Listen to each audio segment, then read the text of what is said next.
السلام علیکم ورحمۃ اللہ وبرکاتہ۔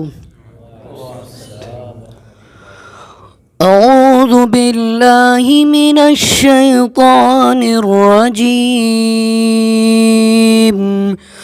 بسم اللہ الرحمن الرحیم۔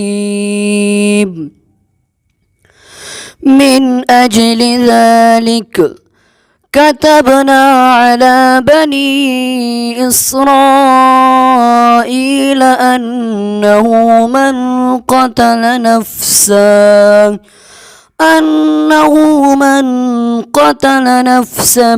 بغير نفس أو فساد في الأرض فكأنما قتل الناس جميعا ومن أحياها فكأنما أحيا الناس جميعا۔ صدق الله العظيم۔ نحمدہ ونصلی علی رسولہ الکریم، اما بعد۔ ناظرین کرام، آپ نے تلاوت کلام پاک ملاحظہ فرمائی۔ رب العالمین فرماتے ہیں کہ کسی انسان کو ناجائز قتل کیا جائے تو گویا کہ ایسا ہے جیسے پوری انسانیت کا قتل کر دیا گیا۔ جامع ترمذی کے اندر حدیث ہے، پیارے پیغمبر علیہ السلام نے فرمایا، ایک انسان کی ناجائز وفات اور قتل شہادت جو ہے پوری دنیا کے تباہ ہونے سے بھی بڑا اس کا گناہ ہے۔ اللہ تعالیٰ اور اسی طرح قرآن مقدس اور حدیث مصطفیٰ صلی اللہ علیہ وسلم کے اندر بہت سارے فضائل ہیں علماء کے۔ پیارے پیغمبر علیہ السلام نے فرمایا، ان اللہ یقبض العلم، اللہ تعالیٰ علم کو قبض کر لے گا، انتزاعا ينتزعه من العباد ولكن يقبض العلم بقبض العلماء۔ اللہ تعالیٰ علم کو قبض کر لے گا۔ اللہ کیسے علم کو قبض کرے گا؟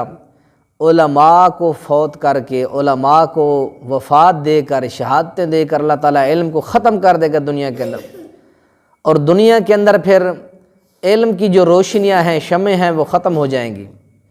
اس لیے علماء اللہ تعالیٰ کی اس دھرتی کے اوپر عظیم سرمایہ اور اثاثہ ہوتے ہیں۔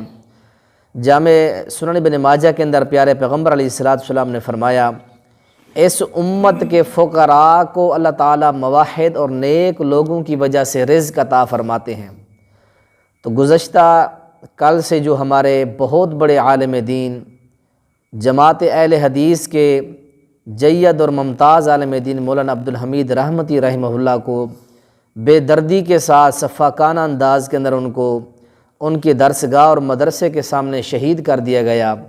انتہائی مذموم اور مذمت والا یہ فعل ہے، اور اس کے اندر وفاقی حکومت اور صوبائی حکومتوں کو نوٹس لینا چاہیے۔ یہ کوئی پہلا واقعہ نہیں ہے، اس سے پہلے بھی علماء حقہ کو شہید کیا گیا، مولانا سمیع الحق رحمہ اللہ کو، مولانا عادل خان رحمہ اللہ کو، اور اس کے علاوہ نئی جو افغانستان کی حکومت آئی ہے، اس کے اندر کابل جو دارالحکومت اور دارالخلافہ ہے افغانستان کا، اس کے اندر علماء اہل حدیث کے ممتاز عالم دین مولانا ابو عبید اللہ المتوکل رحمہ اللہ کو بھی بے دردی کے ساتھ قتل کیا گیا۔ دن بدن علماء کرام کو شہید کرنے کا، ان کے اوپر قاتلانہ حملوں کا سلسلہ دن بدن بڑھتا جا رہا ہے۔ تو ارباب حکومت سے یہ مطالبہ ہے کہ آپ ہوش کے ناخن لیں اور اس سلسلے کو بند کریں۔ یہ سوچی سمجھی ایک سازش کے تحت علماء کو دن دہاڑے علماء کو شہید کیا جا رہا ہے، اور علماء حقہ وہ علماء جن کو یہ شہید کیا گیا، ان کے لاکھوں اور ہزاروں کی تعداد میں علماء اور ان کے شاگرد تلامذہ تعداد میں ہیں۔ اگر وہ اپنے شاگردوں کو، اپنے تلامذہ کو آرڈر کر دیں، حکم کر دیں، اساتذہ، ذمہ داران، ملک کے اندر ایک اشتعال انگیزی پیدا ہو جائے گی، ملک کا امن تباہ ہو کے رہ جائے گا۔ علماء ہمیشہ سے اعتدال اور معتدل طبیعت کے لوگ ہوتے ہیں۔ علماء کبھی شر کو اور کبھی فساد کو یا ملک کے امن کو تباہ کرنے کا درس کبھی دینی درسگاہوں میں نہیں دیتے۔ تو ہمارا مطالبہ ہے حکومت پاکستان سے اور حکومت افغانستان سے کہ مرکزی جمعیت اہل حدیث پاکستان ایک پرامن اور معتدل جماعت ہے، اس کا ماضی اور اس کا حال جو ہے شفاف اور ضیاء ہے۔ مرکزی جمعیت اہل حدیث کے قائدین اور مرکزی جمعیت اہل حدیث پاکستان کے کارکن رکن اوپر سے لے کر نیچے تک الحمدللہ اپنے امراء، اپنے امیروں کے حکم اور ان کے اشارے پر جو ہے الحمدللہ ایک نظم کے تحت سارا کام کرتی ہے۔ تو ارباب حکومت سے مطالبہ ہے کہ علماء کو ٹارگٹ نہ کیا جائے، علماء حقہ کو اس طرح بے دردی کے ساتھ شہید نہ کیا جائے۔ اگر علماء کو اس طرح شہید کرنے کا سلسلہ جاری اور ساری رہا تو یاد رکھیں ہمارے ملک کا وہی حال ہوگا جو اسپین کا اور اندلس کا حال ہوا۔ اللہ تعالیٰ نے ان ملکوں کے نام اور ان کی ہستیاں صفحہ ہستی سے مٹا دی۔ جب علماء کو کوئی حکومت یا علماء کو کوئی لوگ ٹارگٹ کرتے ہیں، علماء کون ہیں؟ پیارے پیغمبر علیہ السلام نے فرمایا العلماء ورثۃ الانبیاء، علماء انبیاء کے وارث ہیں۔ ان وارثین کو شہید کرنا ایسا ہے کہ نبوت کے جو وارث ہیں، پیارے پیغمبر کے علم کے اس ورثے کے جو وارث لوگ ہیں، ان کو شہید کرنا بہت بڑا گناہ ہے۔ تو اللہ تعالیٰ سے دعا ہے کہ اللہ تعالیٰ ہمارے تمام علماء حقہ کی حفاظت فرمائے، اور ارباب حکومت، وفاقی حکومت، صوبائی حکومت اور اسی طرح افغانی حکومت جو نئے جن کو اقتدار ملا ہے، ان سے بھی یہ مطالبہ ہے کہ علماء حقہ کے ساتھ وہی رویہ اختیار کریں جو ایک دینی بھائی کے ساتھ رویہ اختیار کرنا ہوتا ہے۔ اللہ تعالیٰ سے دعا ہے اللہ ہمارے شیخ محقق عالم دین مولانا عبدالحمید رحمہ اللہ کو کروٹ کروٹ اللہ تعالیٰ جنت الفردوس میں اعلیٰ مقام نصیب فرمائے۔ اللہ تعالیٰ ان کے والد محترم ان کو بھی جنت کے اندر اعلیٰ مقام نصیب فرمائے۔ جتنے علماء حقہ موحد علماء اس دنیا سے جا چکے ہیں، اللہ تعالیٰ ان کو صدیقین شہداء کا قرب اور ساتھ اور جوار نصیب فرمائے، اور جو علماء زندہ ہیں اللہ تعالیٰ اپنی رحمت کے ساتھ اللہ تعالیٰ ان کے غیب کے خزانوں سے ان کی مدد فرمائے۔ اللہ تعالیٰ تمام علماء حقہ پر اپنا سایہ ہمیشہ اور تا حیات ان کے اوپر اللہ تعالیٰ قائم و دائم فرمائے۔ سبحان ربک رب العزت عما یصفون وسلام علی المرسلین والحمد للہ رب العالمین۔ السلام علیکم ورحمۃ اللہ وبرکاتہ۔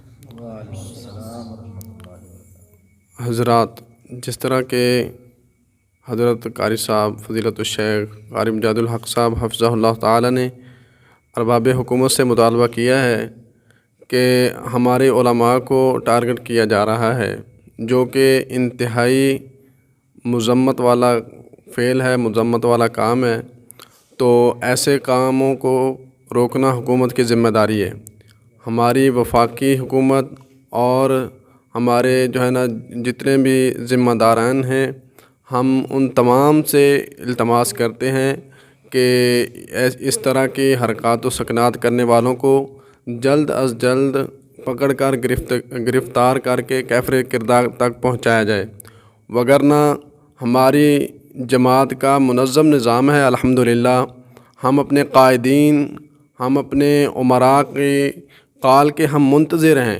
ہم بڑے احسن انداز میں ہم مطالبہ کر سکتے ہیں، منوا بھی سکتے ہیں، لیکن ہماری شرافت کو یا ہماری نرم گوئی کو جو ہے نا استعمال کرتے ہوئے اس سے ناجائز فائدہ نہیں اٹھانا چاہیے۔ تو حکومت سے مطالبہ ہمارا یہ ہے کہ ہمارے مشائخ کو، ہمارے علماء کو ٹارگٹ کیا جا رہا ہے۔ ہم کی وراثت کے حقدار جو ہیں وہ علماء ہیں۔ العلماء ورثۃ الانبیاء، تو علماء ہی نبی علیہ الصلوۃ والسلام کی وراثت کے صحیح معنوں میں حقدار ہیں، اور اگر وراثت نبوت کو اسی طرح ٹارگٹ کیا جاتا رہا تو وہ دن دور نہیں ہے کہ نبی علیہ الصلوۃ والسلام نے ارشاد فرمایا تھا کہ قرب قیامت علم کو اٹھا لیا جائے گا۔ تو وہ اللہ کے پاک پیغمبر علیہ السلام فرماتے ہیں کہ کتابوں اور قرآن کو یا مصحف کو نہیں اٹھایا جائے گا، بلکہ اٹھایا جائے گا تو علماء کو اٹھا لیا جائے گا، اور اسی طرح علم کو قبض کر لیں گے۔ تو ہمیں اس بات پر غور کرنا چاہیے۔ ہم پھر مطالبہ یہی کرتے ہیں کہ ہمارے شیخ عبدالحمید رحمۃ اللہ علیہ ان کو بے دردی کے ساتھ شہید کر دیا گیا۔ ہم منتظر ہیں اس بات کے کہ ان کے قاتلوں کو جلد از جلد گرفتار کر کے کیفر کردار تک پہنچایا جائے۔ السلام۔ نعرہ تکبیر۔ مرکز جمعیت اہل حدیث پاکستان۔